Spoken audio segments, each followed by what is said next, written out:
Hello there, my name is Alex, and welcome to the SmartSale's point of sale video tutorial series.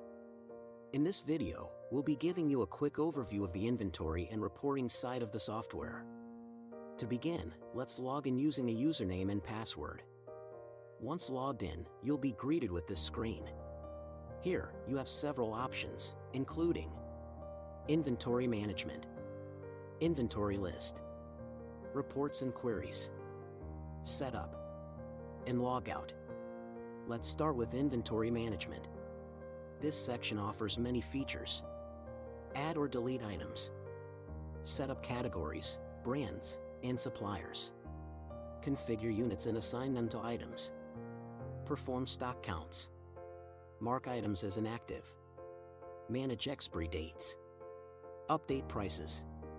And even flag items for display on the kitchen screen. Next, let's look at the inventory list.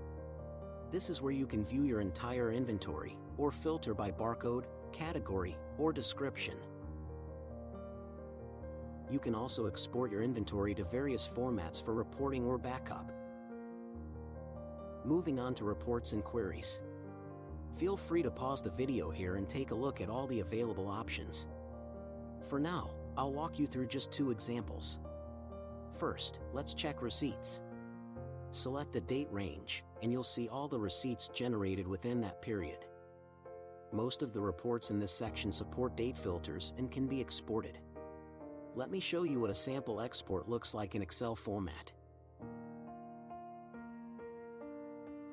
Now let's try top selling items. Again, just choose a date range, and you'll see the most popular products during that time.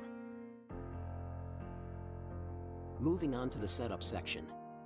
Here you can manage user access, create new users, or edit existing ones.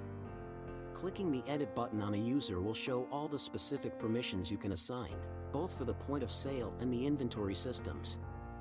Next, in the Business Information section, you can edit company information, receipt details, VAT-related settings. And finally, the Receipt Format section allows you to customize how your receipts look, great for adding a logo or displaying additional info. Lastly, we have the Logout button. Always remember to log out when you're done, to keep your account secure and prevent unauthorized changes. And that's it for this brief overview of the inventory and reporting features. More in-depth tutorials on each section will be available separately. If you have any questions, please don't hesitate to email or call us. Thank you for watching.